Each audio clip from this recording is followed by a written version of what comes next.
Assalamu alaikum, grade 7.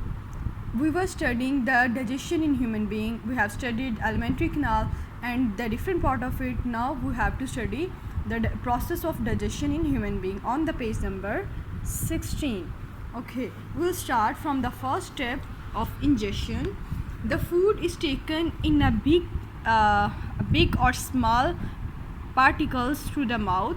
Here saliva breaks down the food while it is being chewed by our teeth. The food then goes down towards the esophagus.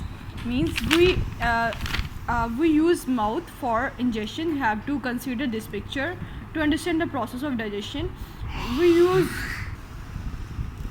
mouth for ingestion. We take the food inside the mouth, and here are teeth and tongue, and there are salivary glands. The teeth help us to chew the food, to make the small pieces of food so that it can pass through the esophagus and goes to the stomach.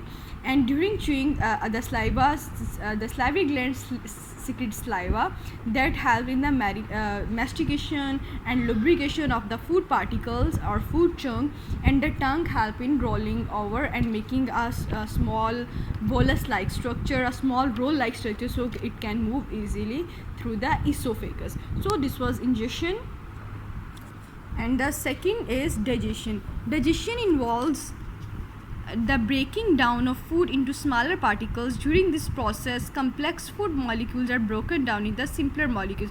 So the digestion also, a few procedure of digestion also occur in mouth, because the saliva helps in digesting a few proteins here in the mouth also, and teeth are also helping it in by breaking down into smaller particles. Broken into simpler molecules so that they can be absorbed by the body. The major part of the digestion take place in the stomach and in the small intestine. In these two organs, the food particles acted upon by organic molecules called enzymes.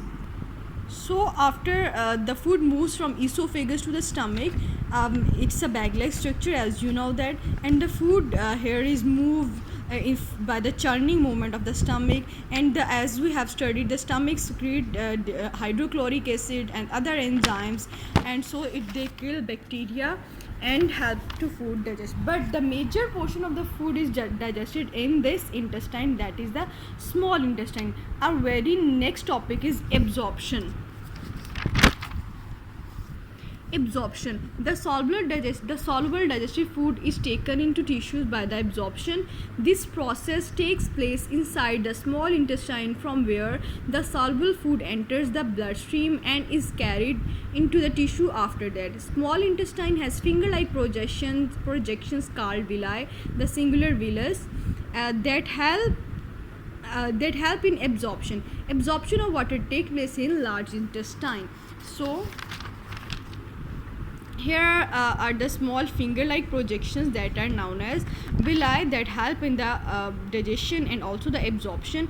The food is absorbed here. Whole food that is required by the body and useful particles are absorbed here. The leftovers are then moved towards the large intestine or the rectum portion of it, and a few water molecules are reabsorbed in the large intestine. The further two topics we will study tomorrow, and we will solve the questions related to the digestion in human being. Allah Hafiz.